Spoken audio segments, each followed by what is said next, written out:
നമ്മളിന്ന് ചിരട്ടപ്പുട്ട് ഉണ്ടാക്കാൻ പോകണേ. അതിന് ഞാൻ ചിരട്ടയ്ക്കകത്ത് ആദ്യം ഇച്ചിരി തേങ്ങ ഇട്ടിട്ടുണ്ട്. ഈ മാവ് നമ്മൾ കോരി വെക്കുക. കുറച്ച് തേങ്ങയും കൂടെ അങ്ങനെ ഇട്ട് നമ്മൾ മാവ് വാരി വെച്ചിട്ട് വെച്ചാൽ മാത്രം മതി. അടുത്തത് ഒരു ചിരട്ടയും കൂടെ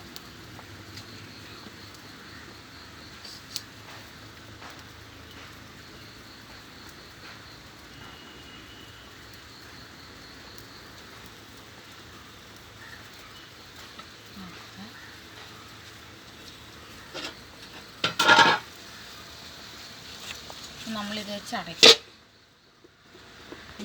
ഇതെടുത്ത്